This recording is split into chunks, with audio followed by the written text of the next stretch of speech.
सगळ्यांनी इकडे लक्ष द्या आणि सगळ्यात महत्वाचं आपापसामध्ये कोणीही चर्चा करू नका. सगळ्यात महत्वाची भूमिका या राज्याच्या शासनाला आणि विरोधकांना गेली पाहिजे, यासाठी हा मोर्चा आहे.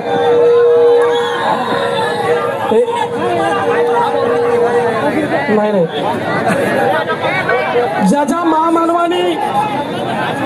ज्या महामानवानी तुम्हा आम्हाला गुलामीच्या जोखंडातून मुक्त केलं आणि माणूस म्हणून जगण्याचा अधिकार दिला, त्या सर्व राष्ट्रपुरुषांना महापुरुषांना मी नतमस्तक होतो.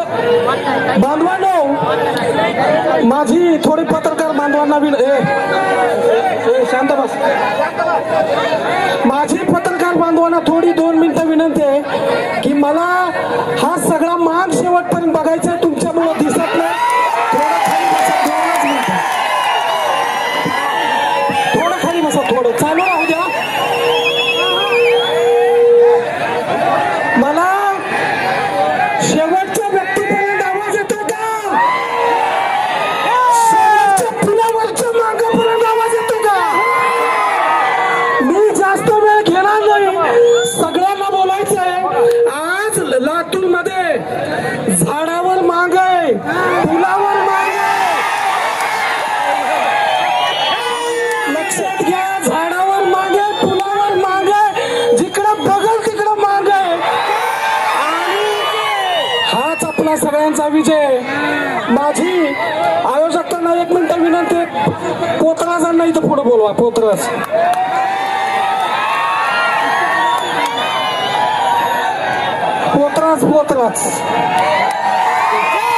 थोडं मागे जाईल. पोतराजाला इकडे पहा. हा पोतराज हा माझा भाऊ आहे आणि हा व्यवस्थेनं जन्माला घातलेला माणूस आहे. याला हिनवणं सोपं आहे, पण त्याला घडवणं अत्यंत महत्वाचं आहे. बांधवांनो, लक्षात घ्या, या देशाच्या संविधानानं सगळ्यांना समानतेनं वागण्याचा आणि जीवन जगण्याचा अधिकार दिलाय. आणि आज काही लोक तुमच्या आमच्यातल्या हलगीवाल्यांना आणि पोतराजाला हिनवतायत. मिलिंदांना लक्षात घ्या, पण आमचं असं म्हणणं आहे, लक्षात घ्या. जरा खाली बसा 2 मिनिटं. आमच्या लोकांना आमच्या भूमिका केल्या पाहिजे. 2च मिनिटं खाली बसा. असं करा ना, खाली वरा. आमचा हा पोतराज व्यवस्थेनं जरी जन्माला घातला असला तरी हे उपवर्गीकरण याच्या मुलासाठी आपल्याला बांधून ठेवायचं, ही गोष्ट लक्षात घ्या. आणि या पोतराजाचं पोरग, हलगीवाल्याचं पोरग हे डॉक्टर इंजिनियर झालं पाहिजे, म्हणून आपल्याला लढायचं. हे सगळ्यांनी लक्षात घ्या बांधवांनो. आम्ही आमचा जीव सुद्धा यासाठी द्यायला तयार आहोत आणि तुम्ही सगळ्यांनी याच्यामध्ये ताकदीनं सहभागी व्हायचंय. बांधवांनो, लक्षात घ्या, जेव्हा माग कालवा करू नका. लोकांना भूमिका गेली पाहिजे. माग कालवा ते बंद करा. आता सगळं जेव्हा शाहू महाराजांनी या त्यांच्या संस्थांमध्ये गोरगरीब आणि उपेक्षित लोकांना न्याय देण्याच्या भूमिकेसाठी आरक्षणाची संकल्पना लागू केली, त्यांच्या संस्थांमध्ये ते आरक्षण लागू केलं, तेव्हा बांधवांनो त्यांना काही लोकांनी विरोध केला आणि सांगितलं कमजोर लोकांना आरक्षण देऊ नका शाहू महाराज, हे लोक त्या लायक नाहीत. आणि आता सुद्धा तुम्ही लक्षात घ्या की तीच एक अवलाद जेव्हा शाहू महाराजांना विरोध होत होता, तीच अवलाद आता आपल्यामध्ये जन्माला आलेले आणि ती आपल्या सगळ्यांना विरोध करते. हे त्यांच्याच DNA मधले लोक आहेत आणि आपल्याला थांबायचं नाही. आमचा हलगीवाला फकीरा महानायक फकीरा तुम्हा सगळ्यांना माहित आहे का?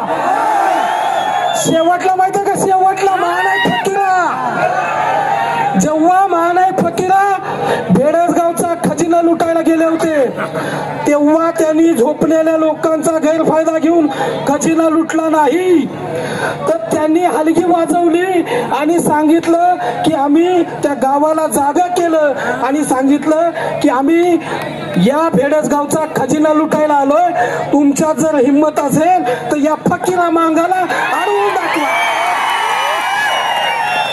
ती हलगी,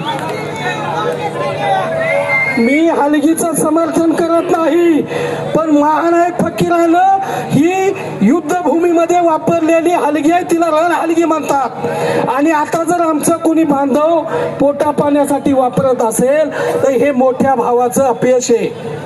मोठा भाऊ म्हणून त्यांनी ज्या पद्धतीनं फायदे घेतले तर त्यांनी भावाचं भावपण टिकून ठेवायला पाहिजे असं मला वाटतं. आणि म्हणून आम्ही छोट्या भावानी जर काय बोललो असेल तर मोठ्या भावाला राग यायचं काय काम आहे? आमच्या अण्णाभाऊ साठेंना शिव्या दिल्या गेल्या, देशपिता लहुजी साळवेंना शिव्या दिल्या गेल्या, हे अत्यंत चुकीचं आहे. आम्ही याचा जाहीरपणे निषेध करतो. आमच्यातल्या माणसांना हिणवलं, विष्णू भाऊंना रंगावरून हिणवलं, विष्णू भाऊला लक्षात घ्या, त्यांच्या रंगावर हिणवलं, आम्हाला शिव्या दिल्या गेल्या, अमित भाऊंना शिव्या दिल्या बांधवालो, आमच्या आई बहीण याच तुमच्या लातूर मधून काढल्या. पण मी या निमित्तानं सांगतो की आम्हाला अपमानाचा बदला अपमानानं घ्यायचा नाही, आम्हाला अपमानाचा बदला वर्गीकरण लागू करूनच घ्यायचा आहे. ही गोष्ट आपण सगळ्यांनी लक्षात घ्या. आणि आमच्या युद्धामध्ये लढलेल्या हलगीला नावं ठेवू नका, कारण आता ही हलगी आरक्षण वर्गीकरणाच्या या लढाईमध्ये रण हलगीची भूमिका घेणार आहे. हे या निमित्तानं आपण या ठिकाणी सगळ्यांनी लक्षात घेतलं पाहिजे. आणि ही लढाई इथं आता संपलेली नाही, या मोर्चामुळं ही लढाई इथं संपली. महाराष्ट्रातल्या या सगळ्या लोकांना आपण न्याय देण्याची भूमिका घ्यायची आहे, सगळ्यांच्या सोबत राहायचंय, एवढंच या निमित्तानं बोलतो आणि थांबतो. सर्वांना सप्रेम जय लवजी. एक